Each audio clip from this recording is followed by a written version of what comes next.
Hey guys, for this video we're going to take a quick look at a couple of birdhouses from Glitzhome. We have this green little 10-inch birdhouse on the left, and we have the larger 12-inch. The one on the right I think is called the Distressed Cottage, and it's in yellow. A couple of important things that I wanted to point out about both of these guys. First off, they do hang. They each have a ring at the top. You have the metal roofs on them. They're all made out of wood. I think they're nice enough that they could be an interior decoration of some sort, or like I'm going to use them as an actual birdhouse outside.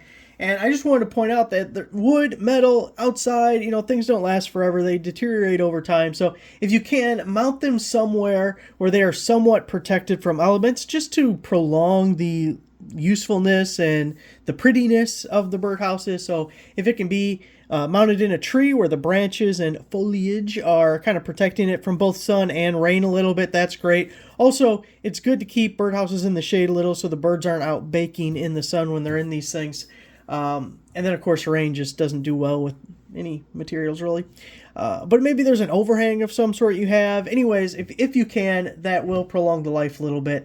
Now, the other couple important things, you notice we don't have a perch on either of these birdhouses, and that's actually a good thing. That's really just...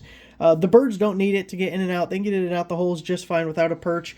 And that just gives predator animals a way to get in and harm the birds. So we don't want that. Now, they're listed as both inch and an eighth holes. If you look at the one on this Distressed Cottage there, you can see it's your typical round one. And then this is more of an oblong, with the square cut at the bottom, which looks really neat, but it makes for a bigger hole. If you're trying to keep sparrows away because they kind of harm some smaller birds, I believe they wouldn't be able to get in. This is inch and an eighth, and I don't think the sparrows would be able to get in. This one is larger. They definitely could. So if you're worried about that, just keep that in mind. Also, this taller 12-inch one has this little window guy that's an additional hole up here, which is really great because it has a way for the heat to come out and keep it a little bit cooler inside the birdhouse. On the back side, both of them have little clean-out doors, so you can get rid of the old nests and make way for new inhabitants, and they just kind of swing off to the side like that, and you can get something or dump it out, which is really easy and useful. But I think they just look really cool. I'm excited to get them outside and see what kind of birds we can get into these guys.